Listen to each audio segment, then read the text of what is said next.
Hello, good morning students, class 7th SST. As you know very well in SST today we are going to start chapter number 3rd in geography. Chapter number 3rd is changing face of the earth. अर्थ का बदलता स्वरूप. Today we will discuss about this chapter. So first of all we have to study about the objectives of this chapter. इस chapter के बारे में हम क्या क्या सीखेंगे इस चैप्टर में. First of all we have to discuss. तो लेट्स लर्न अबाउट दिया हुआ आपका the evaluation of continents. Continents का एवेल्युएशन करेंगे, मूल्यांकन करेंगे. It means we will study about continents and plate tectonics. जो प्लेट टेक्टोनिक्स की जो थ्योरी है उसको भी हम डिस्क्राइब करेंगे इस चैप्टर में. एंड एंडोजेनिक और एक्सोजेनिक. एंडोजेनिक ऑक्सीजनिक जो प्रोसेस होती हैं, अंतर्जात बहिर्जात जो प्रोसेस होती हैं उसके बारे में हम डिस्कस करेंगे. And last point is here major land forms. और जो हमारे मुख्य जो रूप से जो लैंड फॉर्म्स हैं उनके बारे में भी हम स्टडी करेंगे. तो gear up, as you know very well, you have to do this yourself. तो identify the given pictures and give suitable titles to each of them. Pictures को आपको आइडेंटिफाई करना है और उनका नेम लिखना है. आते हैं टॉपिक पर. तो the surface of the earth can be called its face which is about 4600 million years old. जो अर्थ का जो हमारा ये सरफेस है इसी को हम अर्थ का फेस कह सकते हैं, जो लगभग 4600 मिलियन ईयर पहले पुराना है. Ever since it's creation it has undergone several phases of the change at intervals of the several millions years and will continue likewise in the future as well. Even since its creation, जब से इसकी creation हुई तब से ये क्या हुआ, several phases. यानी इट मीन्स हमारी अर्थ का जो ये फेस है, इट मीन्स जो सरफेस है वो बदलता रहा एक निश्चित मिलियंस ईयर्स के अंतराल पर. और आगे फ्यूचर में भी क्या होगा, कंटिन्यू बदलता रहता है. The evaluation of continent. अब कंटिनेंट का एवेल्युएशन करेंगे हम.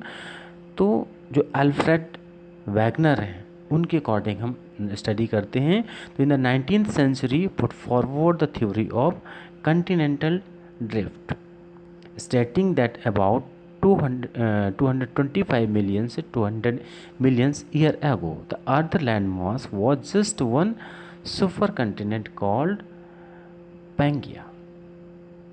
जो हमारा ये अर्थ मास है just upper continents called Pangaea कहलाता था. The southern part of this supercontinent was known as Gondwana land. और जो सुपर कंटिनेंट्स जो हमारा साउदर्न पार्ट है सुपर कंटिनेंट्स उसको हम गोंडवाना लैंड कहा जाता था. And northern part called Laurasia. और नॉर्दर्न पार्ट को Laurasia. According to the Wegener, Pangaea was surrounded by a universal oceans called Panthalassa.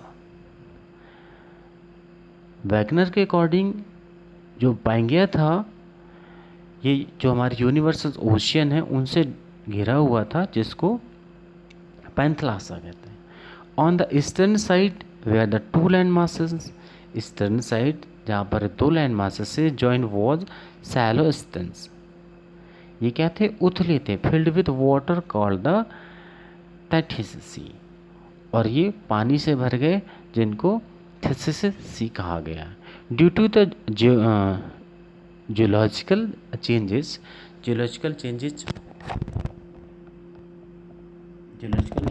होते गए परिवर्तन के कारण the super continents broke into many large. और सुपर कंटिनेंट क्या हुआ, बड़े बड़े हिस्सों में टूट गया. एंड स्मॉल स्पीसीज, कुछ बड़े हिस्सों में कुछ छोटे हिस्सों में. That drifted away from each other. और जो एक दूसरे से ड्रिफ्टेड हो गए, resulting into the formation of the present day continent. उसी का परिणाम है कि आज के समय ये कंटिनेंट बने हुए हैं. As you can you can see in the pictures में आप देख सकते हैं जो न्यू एशियन फर्स्ट पिक्चर से ABC करके इधर दिया हुआ पॉइंट में।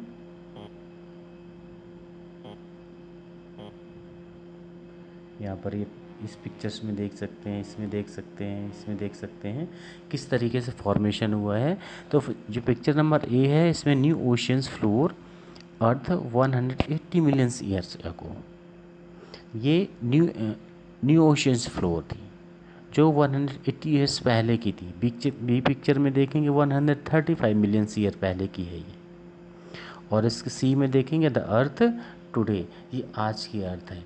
It means you can easily understand कि किस तरीके से पहले हमारे जो कॉन्टिनेंट थे ये क्या थे, पास पास थे। पास पास के ही मुख्य रूप से 3 हिस्सों में बटे हुए थे। ये पिक्चर फर्स्ट A नंबर में देख सकते हैं।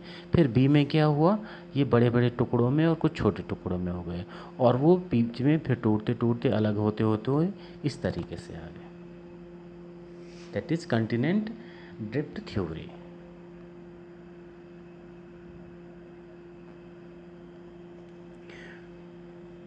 फिर the continent and sea crust are continuously in motion. जो कंटिनेंट है, जो कंटिनेंटल एंड सी क्रस्ट, ये क्या है, कंटिन्यूसली मोशन में है। The Continental drift theory prove that land masses have change their position.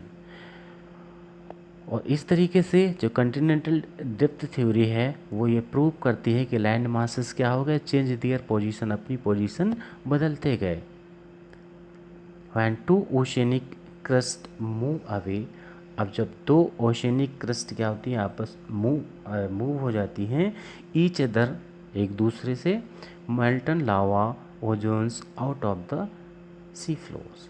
This molten lava then cool down and solidifies to form new oceanic crust. Now plate tectonics. Plate tectonics बारे में study करेंगे। The theory of plate tectonics states that the lithospheric crust is broken into 6 large and several small blocks called plates. The theory of the जो plate tectonics theory है वो ये बताती है कि जो हमारा लिथोस्फियर है, लिथोस्फियर क्रस्ट है, वो 6 बड़े बड़े टुकड़ों में, ब्लॉक में टूट गया, जिसको प्लेट्स कहा जाता है।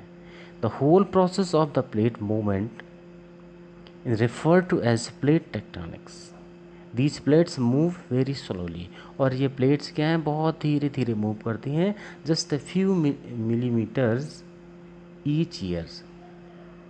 इस तरीके से एक साल में कुछ मिलीमीटर ही मूव कर पाती हैं इन द डिफरेंट डायरेक्शन, अलग अलग दिशाओं में। तो the movement of these plates have been broadly classified into 3 categories: convergence, divergence and transform movements. The movements of the plates give rise to several factors which are the categorized into endogenic and exogenic forces. The movement of the plates, जो plates का ये movement है, give rise several forces, अलग अलग तरीके के इसमें forces बनते हैं, which are categorized, जिनको हम एंडोजेनिक एंड एक्सोजेनिक फोर्सेस में डिवाइड करते हैं। तो एंडोजेनिक फोर्सेस क्या होता है, we will discuss about it in next video.